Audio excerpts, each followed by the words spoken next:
नमस्कार दोस्तों। सरकारी टीचर में आपका बहुत बहुत स्वागत है। सबसे पहले तो 1000 प्लस सब्सक्रिप्शंस के लिए थैंक यू सो मच। ऐसा ही विश्वास हमारे साथ बनाए रखें और हम पूरी कोशिश करेंगे कि आपको अच्छा से अच्छा इंटरेक्शंस, अच्छे से अच्छा कंटेंट, अच्छे से नॉलेजफुल बातें और साथ ही साथ एकदम ट्रू एंड ऑथेंटिक इन्फॉर्मेशंस आपको देते रहें। तो चलिए आज के वीडियो में हम डिस्कस करेंगे essential and desirable educational qualifications for the TGTs in Kendriya Vidyalaya संगठन। ये काफ़ी टाइम से पेंडिंग था, तो आज हम इसके बारे में अच्छे से डिस्कस करेंगे।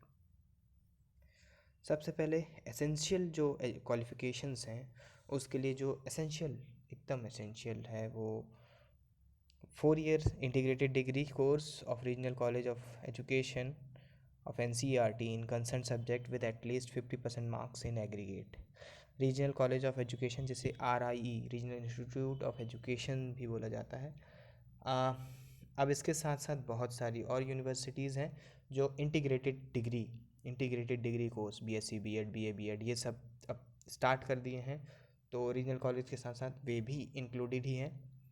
इसमें बोला गया 50% मार्क्स एग्रीगेट, ओके, मतलब एग्रीगेट मांगा गया है, बट कंसर्न सब्जेक्ट में भी मांगते हैं। और bachelors degree with at least 50% marks in concern subjects or combination of subjects in the aggregate.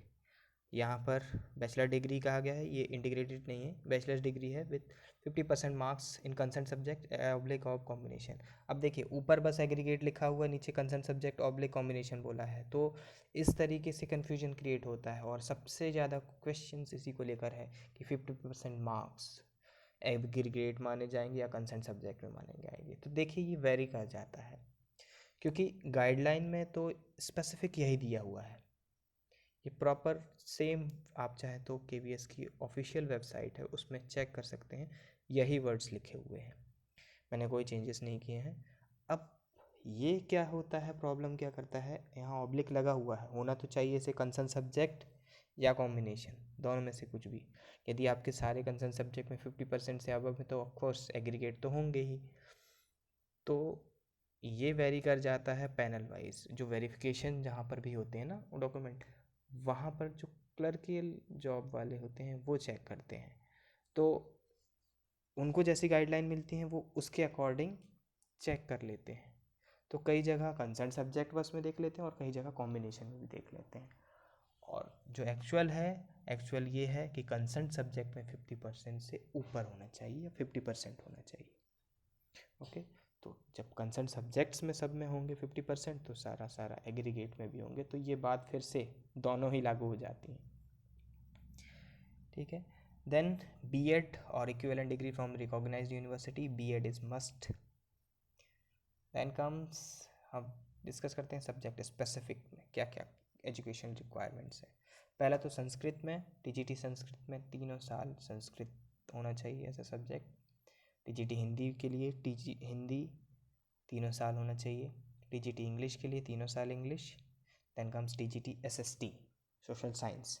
इसमें एंड जैसे कि हमने अपना जो लास्ट TGT SST का हमने वीडियो लेके आया था, डेनिशा ठाकुर का इंटरेक्शन, उसमें उन्होंने भी बताया था कि टोटल 4 सब्जेक्ट में से 2 सब्जेक्ट होने चाहिए और उन 2 में से कोई एक जो होगा वो हिस्ट्री या ज्योग्राफी होना चाहिए। यही बात उन्होंने साफ साफ लिखी हुई है और डेनिशा ने भी काफ़ी अच्छे से बताया था।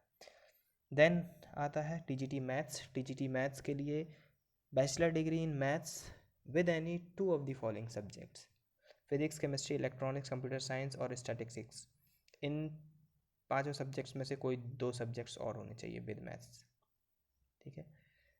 देन TGT साइंस, सबसे ज़्यादा कन्फ्यूजन यहीं पर है। यहाँ पर कॉम्बिनेशन होना चाहिए CBZ botany, zoology and chemistry का in all years of graduation with at least 50% marks in each subject. यहाँ पर बात क्लियरली बोला उन्होंने, with 50% marks in each subject. जब ईच सब्जेक्ट होगा कंसर्न सब्जेक्ट तो एग्रीगेट भी 50% होगा ना, तो सारे सब्जेक्ट्स में 50-50% ये हर सेमेस्टर वाइज ऐसा होना चाहिए। ऐसा तो मुझे ही लगता है।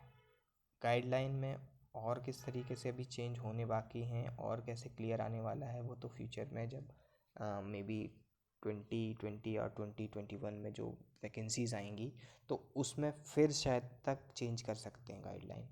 तो अभी तक ले तो आप यही मानिए कि हर सेमेस्टर हर कंसर्न सब्जेक्ट में आपको 50% या उससे अबव चाहिए। देन ऑनर्स डिग्री के लिए भी एक अलग है।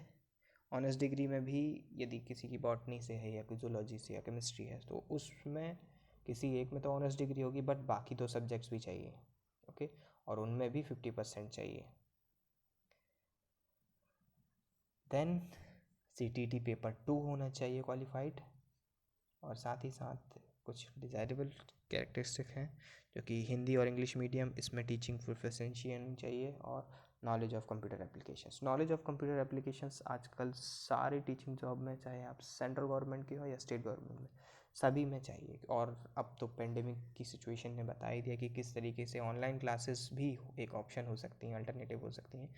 तो कंप्यूटर एप्लीकेशंस और टेक्नोलॉजी से जुड़ना आप कंपल्शन ही मान के रखिए।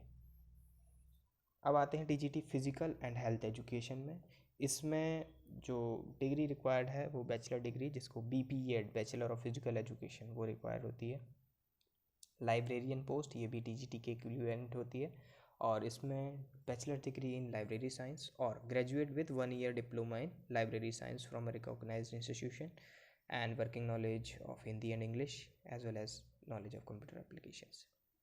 ये भी काफ़ी अच्छी पोस्ट होती है लाइब्रेरियन की। किताबों से घिरे रहिए, बच्चों को भी ज्ञान दीजिए, खुद भी ज्ञान लीजिए। दैन TGT आर्ट एजुकेशन, इसमें 5 years recognised diploma in drawing, painting and sculpture और ग्राफिक आर्ट, या फिर इक्विवेलेंट रिकॉग्नाइज्ड डिग्री जो भी आर्ट से रिलेटेड डिग्री होती है। Then working knowledge of Hindi and English and knowledge of computer application, this is desirable. Then comes TGT work experience. All rounder teacher होते हैं ये, सारे सब्जेक्ट के एक्सपर्ट मान लीजिए। इलेक्ट्रिकल गैजेट्स एंड इलेक्ट्रॉनिक्स, इसमें या तो ये थ्री ईयर का इनका डिप्लोमा हो आफ्टर द हायर सेकेंडरी, या डिग्री इन इलेक्ट्रिकल और इलेक्ट्रॉनिक्स इंजीनियरिंग। ठीक है, दोनों में इलेक्ट्रिकल या इलेक्ट्रॉनिक्स इंजीनियरिंग में से इनकी डिग्री हो सकती है। Then working knowledge of Hindi and English, यहाँ पर डिज़ायरेबल एक और है कि 1 year practical experience in recognised workshop और इंस्टीट्यूशन और फैक्ट्री, ये एक वर्क एक्सपीरियंस यहाँ पर काम आता है। तो ये थे, और नॉलेज ऑफ कंप्यूटर एप्लीकेशंस। तो ये थे हमारे सारे TGTs, जितनी भी पोस्ट होती हैं केंद्रीय विद्यालय संगठन में, वहाँ पर क्या क्या रिक्वायरमेंट है एजुकेशनल। ठीक है, यदि आपको अभी भी कोई डाउट हो, कोई भी क्वेरी हो, तो प्लीज़ हमें कमेंट बॉक्स में आप क्वेश्चन पूछिए। हम कोशिश करेंगे उसको और अच्छे तरीके से आपको और एक्सप्लेन करें और आपका डाउट क्लियर कर सकें। तो इसी तरह से हमारे वीडियोस आप देखते रहें, लाइक करें, शेयर करें और सब्सक्राइब भी करते रहें। Thanks for watching.